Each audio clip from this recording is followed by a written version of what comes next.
On va vous parler donc à trois voix des tiers-lieux d'expérimentation et chacun finalement, en présentant les différents tiers-lieux que l'on porte, faire un petit peu des focus différents sur ce que ce type d'instrument finalement du territoire peut apporter, et notamment dans l'accompagnement de l'innovation des territoires. Alors je ne représente pas in situ, et cette fois-ci j'ai pas fait la boulette, j'ai bien les partenaires qui sont affichés en bas, j'avais oublié sur la présentation d'avant.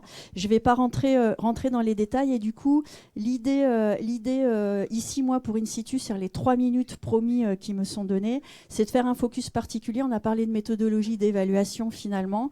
Alors, vous l'avez compris, à Lille, le tiers-lieu est un objet d'étude pour une partie des enseignants-chercheurs du site, au-delà de l'approche réflexive dont j'ai parlé tout à l'heure, aussi sur l'approche, les méthodologies d'évaluation, les méthodes d'évaluation qu'on va utiliser. Et en fait, donc c'est pour ça que j'ai mis recherche-innovation, et en fait, on a vraiment une préoccupation sur chacun des projets qu'on accompagne, d'être à plusieurs autour de la table et de se poser les questions des meilleurs critères à utiliser, pour optimiser et pour accompagner. Alors ça n'engage que moi, cette diapo, attention. L'idée, c'était dans les grandes lignes de reprendre finalement les différents temps, les différentes dimensions, sans tout à fait humblement finalement des aspects d'évaluation, que ce soit dans un premier temps, je vais faire comme ça d'ailleurs, dans un premier temps en simulation, et puis au bout d'un moment on va commencer à faire des expérimentations en vie réelle, que ce soit sur ce qu'on va appeler nous des études de faisabilité, est-ce que ça va marcher sur différentes dimensions, sur différents aspects, etc. Et puis pour aller dans un deuxième temps finalement sur des études d'impact. Et sans rentrer trop dans les détails, en fait on va avoir autour de la table pour chacun de nos protocoles finalement, alors des enseignants-chercheurs, mais pas que, pardon, qui vont du coup se poser la question sur ces différents éléments-là et comment optimiser.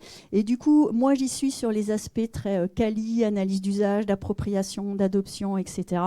Et aussi pour faire en sorte que les usagers, les professionnels de santé, les patients, les proches aidants, etc., soient également impliqués dans les critères que l'on va utiliser, qui vont faire aussi sens pour eux dans nos protocoles, que ce soit sur les études de faisabilité ou sur les études d'impact. On a un économiste de la santé aussi qui va se poser beaucoup de questions similaires à ce que nous a dit, ce que nous a présenté Myriam, et puis à chaque fois effectivement qui va pousser donc quelle va être la meilleure méthode. On a un biostatisticien, on a tout dernièrement un éthicien, et ça apporte un regard extrêmement intéressant, et on va avoir donc les usagers et autres. Et donc sans aller beaucoup plus dans les détails, ce que j'ai dit que je ne faisais que 3 minutes, juste vous présenter un petit peu, j'ai pris trois projets qui sont le résultat finalement d'un appel à projet qui avait été fait par notre tiers-lieu, où on avait ciblé, c'était remonté du comité d'intérêt des besoins un peu particuliers, où les membres du comité nous avaient dit on trouve qu'il nous manque un peu des innovations de ce point de vue-là. On avait fait un appel à projet, on avait sélectionné trois lauréats, et sans trop rentrer dans les détails, où il y a eu un souci sur la police, juste pour montrer qu'on est sur des objectifs d'études finalement qui peuvent être très différents selon ce qu'on va accompagner. Alors évidemment, quand je dis il y a les méthodologues finalement autour de la table, il y a les usagers, il y a les professionnels de santé, c'est bien évidemment aussi au regard de la stratégie et des besoins du porteur et du territoire, en fait. Alors du territoire, c'est plus compliqué, on les informe plus, ils ne sont pas forcément impliqués dans les protocoles, mais c'est plus à titre informatif. Et du coup, par exemple, on a une montre connectée, je vais juste balayer les trois objectifs principaux de ces études, sachant qu'il y en a toute une liste de secondaires derrière, mais je ne vais pas rentrer dans les détails. On a une première qui est une montre connectée vocale, en fait, d'accompagnement pour les troubles de la mémoire, donc lutter, ralentir, soutenir les pertes de mémoire immédiate. Et on est plutôt en amont sur ce type de projet. Et en fait, ici, il s'agit juste, entre guillemets, de se poser la question de est-ce que déjà la montre, elle va être utilisée à suffisamment long terme, quelques mois, pour que ça puisse effectivement obtenir finalement les résultats escomptés, en fait. Et on est sur une analyse des usages et des conditions d'appropriation de la montre connectée sur 18 semaines, en fait. Donc le 18 semaines, il n'est pas sorti de notre chapeau, ça a été des échanges, des discussions. On en a un deuxième qui est sur un système de géolocalisation finalement sur du transfert interhospitalier pour des patients victimes d'AVC, en fait. Donc en urgence absolue, ça pourrait être plus générique. Et là, pour le coup, le porteur qui est venu nous voir voulait une étude d'impact en fait assez vite. On lui a dit peut-être pas si vite, on va faire un intermédiaire quelque part et on est à nouveau sur une étude d'usage et d'intégration dans les pratiques cliniques. Est-ce que c'est un système de bracelet? Est-ce que déjà il va être posé? Est-ce que ça va être utilisé? Sachant qu'on a des organisations très différentes sur un même territoire et pas que finalement, donc, et encore plus quand on regarde plus largement. Et du coup, on est sur un critère principal de fréquence de patients qui vont déjà arriver avec le bracelet et avec toute une tripotée derrière, évidemment, d'indicateurs un peu plus, de critères un peu plus de performance, de critères un peu plus d'appropriation, d'acceptabilité, etc. Et puis une étude, la dernière, sur entre guillemets, une flûte connectée, en fait, c'est pour de la réhabilitation respiratoire. Et ici, pour le coup, on est sur un projet qui est un peu plus mature, qui a déjà été testé finalement sur différentes études d'usage.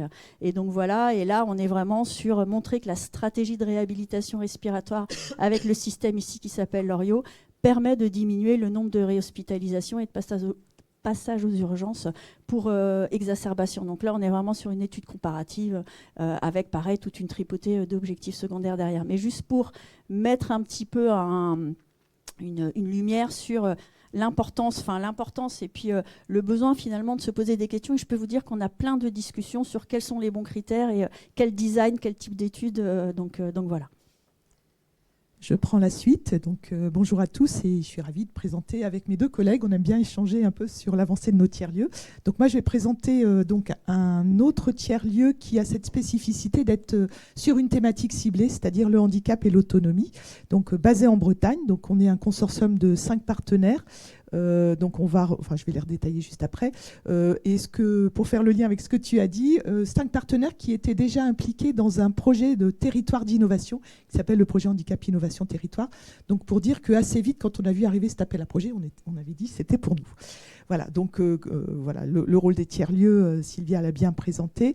Nous, on est donc 5 partenaires complémentaires, 2 typologies, 3 centres de soins médicaux et de réadaptation. Donc on va retrouver un peu finalement, on peut toucher toute la Bretagne. On a le centre de Kerpap, la Fondation Saint-Hélier et la Fondation Ildis. Donc là, leur mission, c'est vraiment d'animer leurs écosystèmes territoriaux autour effectivement des expérimentations, savoir rassembler dans tout le parcours toutes les parties prenantes, et puis aussi d'apporter les expertises réglementaires usage et bien sûr la recherche clinique qui est leur cœur de métier aussi. Et 2 centres d'innovation, donc Biotech Santé Bretagne et le Coworkit que je représente et qui est le coordinateur de ce tiers-lieu. Nous, notre rôle, c'est d'aller chercher un peu les innovations, de regarder comment ils se positionnent et comment ils peuvent répondre aux besoins, d'apporter aussi ces expertises et on mène des tests d'usage et puis aussi contribuer à la diffusion via un showroom mobile et distribué et des formations. Donc on est sur tout type de handicap, perte d'autonomie, tout âge et sur le parcours de vie ou de soins. Et on retrouve bien par rapport à ce que tu as dit juste avant, une offre qu'on essaye, alors qui est toujours en évolution. On va préparer notre V3 d'offres, à la fois sur ce volet expérimentation, les méthodes, et puis aussi l'accompagnement support, par exemple la rédaction du dossier HAS pour une demande de remboursement, voilà, être aussi... aider aussi les porteurs de projets. Donc je vais proposer en fait de zoomer sur un point particulier. On est thématique et comment on gère du coup entre le côté territoire et le national. Comme je disais, on est thématique et du coup assez facilement, on se connaissait entre nous, ce que j'ai dit juste avant, complémentaire. Ça a permis finalement d'être assez vite opérationnel sur l'offre de services entre ces 2 centres d'innovation, ces 3 centres de soins médicaux et de réadaptation. Autre point spécifique, c'est que du coup, on a une bonne connaissance et on le partage au niveau national avec d'autres acteurs. Donc sur les besoins en termes et les enjeux en termes de handicap et d'autonomie. Et on est déjà tous bien présents et des réseaux complémentaires. Les centres de soins vont être sur la SOFMER, l'association Approche. Nous, on va être plutôt sur les réseaux en lien avec l'écosystème plus entrepreneurial. Et si je cite par exemple le côté Coworkit, on est bien implanté, bien identifié maintenant par les ministères sur ce soutien à cette filière qui est aujourd'hui pas encore bien reconnue autour de l'autonomie et du handicap. C'est aussi une chance parce que ça nous permet de sourcer de nouvelles innovations, puisqu'on, par exemple, on organise un concours, le concours Start-up et Handicap. On est aussi partenaire d'un autre concours au niveau national. Je pense qu'avec ces 2 concours-là, on a une bonne visibilité sur au moins les innovations émergentes. On est à la fois alors donc on a cet enjeu national, on parle bien avec les autres et on a aussi cet ancrage régional à la fois sur bien sûr les terrains d'expérimentation, ils sont sur notre territoire, donc comme on disait, les centres de soins, le médico-social jusqu'au libéral, tous les acteurs, et on a donc cette proximité pour bien identifier les nouveaux besoins, aider à tester au déploiement au moins chez nous. Et puis je voulais pointer aussi le soutien des pouvoirs publics. On a par exemple l'ARS Bretagne qui soutient bien sur cette thématique handicap et qui d'ailleurs de façon plus large, avec l'arrivée des 3 tiers-lieux, a aussi lancé un peu une animation de toutes les cellules d'innovation des établissements de santé voilà, sur le territoire. Donc on est pas mal d'acteurs, tiers-lieux ou pas tiers-lieux, et c'est vraiment intéressant de voir comment on peut avancer avec eux. Puis la région qui peut soutenir certains projets. Et puis sur le côté, on essaye aussi de répondre aux besoins. Parfois il faut recruter vite, il y a des enjeux de remboursement, par exemple, pour une entreprise. Donc, on met beaucoup en avant le multicentrique. Donc, nos écosystèmes, on touche un peu toute la Bretagne. Je l'ai un peu illustré ici. L'écosystème, on est autant dans le volet établissement, donc différentes formes d'établissement, le côté association académique, le hors les murs avec ses différentes dimensions jusqu'au domicile. Et bien sûr, dans le côté expérimentation, on croise aussi avec... on est vraiment enclin à aussi intégrer d'autres partenaires au niveau national. Je pense à l'association Approche. On fait pas mal d'expérimentations où on raccroche d'autres centres SMR et puis avec d'autres tiers-lieux où il y aura plein de choses à faire aussi. Et voilà, alors 2 petites illustrations, mais vraiment en 2 mots, pour dire que les 2 types d'exemples d'accompagnement, un qui vient vraiment d'une entreprise, donc c'est la solution, c'est le projet Caligo Plus porté par l'entreprise Learn & Go. L'idée là, c'est vraiment de développer une solution et de la tester, de l'expérimenter dans le côté amélioration de l'apprentissage des enfants qui ont des difficultés d'apprentissage, notamment dans le handicap. Donc là, l'idée, ça a été de faire une évaluation de l'utilisabilité, l'acceptabilité et l'impact de cette solution. Et on retrouve tout l'écosystème concerné, c'est-à-dire bien sûr les enfants, leurs parents, les enseignants et les thérapeutes qui les accompagnent.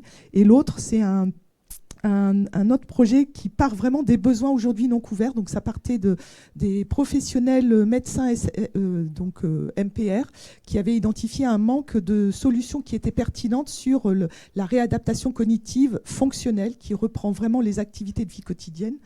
Et donc avait développé avec des chercheurs un outil qui était resté, donc qui s'appelle le VAPS Market. C'était une simulation d'un supermarché virtuel qui était un peu resté dans les tiroirs. Et en fait, avec le tiers-lieu, on s'est dit il faut le faire si on veut le disséminer et le remettre un peu au goût du jour. On a trouvé une entreprise donc, qui est l'entreprise Imedis basée à Brest qui a accepté. Donc on a fait ce transfert de technologie. On est aussi là pour essayer de faire une bonne idée. Et il faut qu'elle trouve son marché. Et donc maintenant, on est en phase de développement d'une nouvelle fonctionnalité dans cet outil, plus sur la partie domicile et auto-réadaptation. Et donc là encore, c'est des méthodes, comme tu as dit, focus group, etc., études à mener. Voilà, et je m'arrête là. Alors, je vais essayer de faire rapide. Donc moi, je représente le tiers-lieu alsacien qui, à la différence du coup du tiers-lieu de Lorient, est pas spécialisé. Il est général. On intervient sur les problématiques de santé globale et notre offre, elle s'oriente autour de trois grands thèmes: le conseil à la performance, le soutien à la performance et la démonstration de la performance. Comme les autres tiers-lieux, on s'est organisé en consortium. Vous retrouvez notamment le pôle de compétitivité BioValley France qui est le porteur du tiers-lieu. Ce n'est pas un tiers-lieu physique, dans le sens où chaque structure a ses propres locaux et peut accueillir des activités. On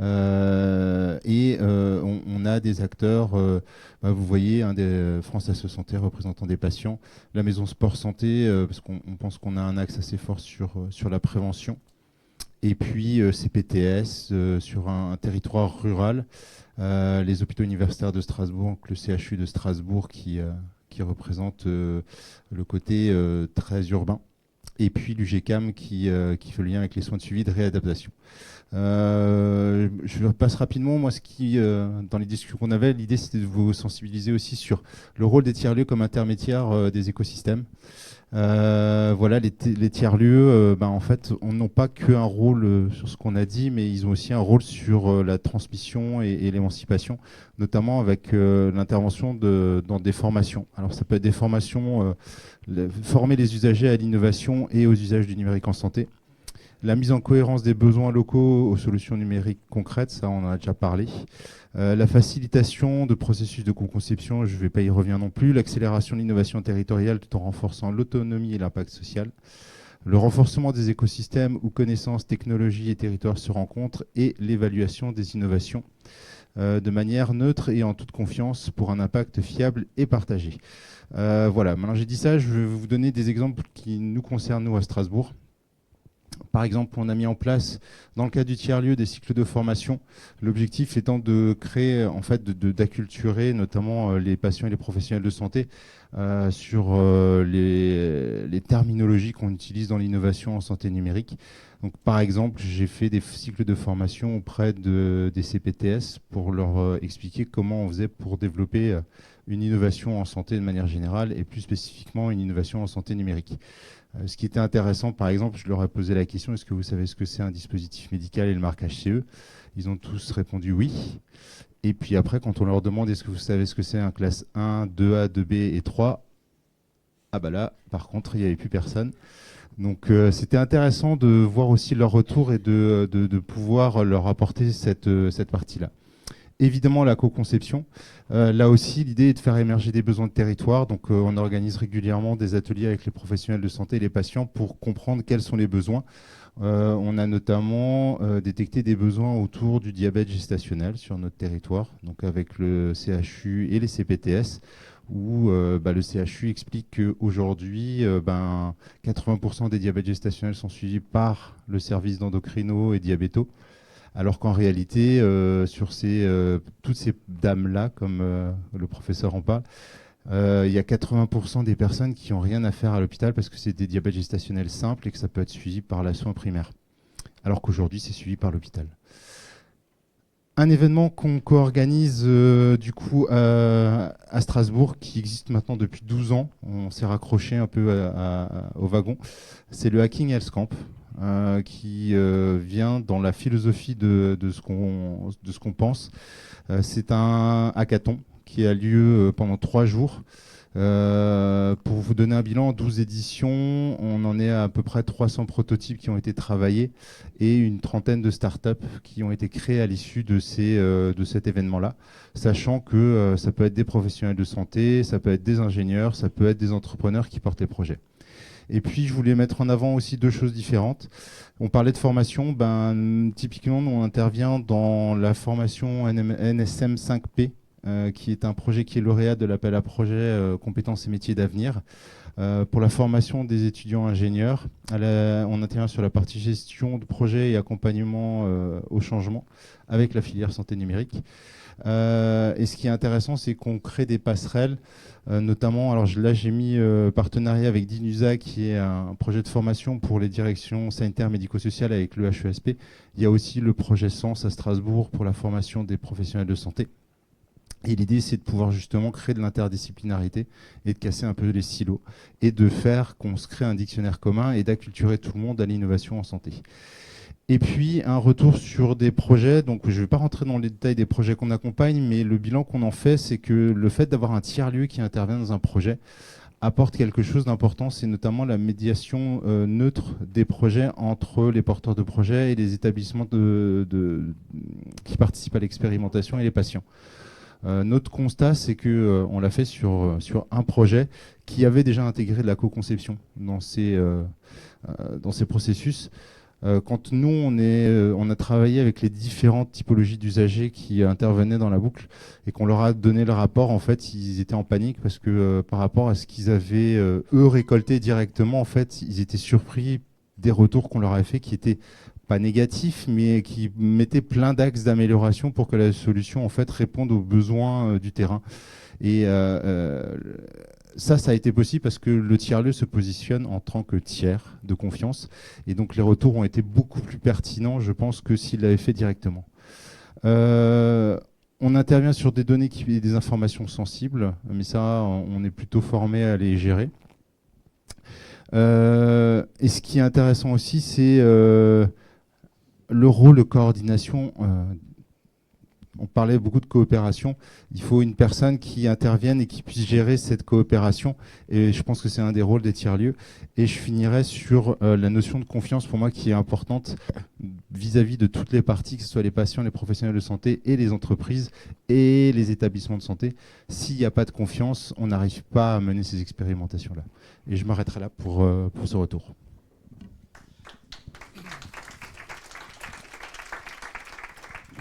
Merci beaucoup. On a plus de temps. Alors, Robert me dit qu'il n'y a même pas le temps du café. Je ne sais pas comment on va faire.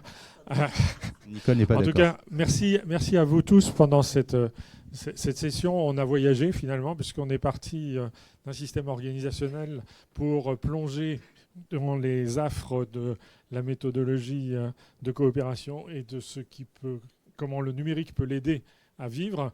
Et puis, on remonte ensuite via les référents handicap et de nouveau les tiers-lieux dans l'organisationnel. Les uns et les autres vont ensemble. C'est impossible de faire autrement. Ça sera impossible de faire autrement si on veut vraiment répondre aux enjeux de la transition qui est en cours et si on veut vraiment travailler sur la notion des communs, qui est probablement une des seules façons de changer le système de santé si on veut avoir une vision.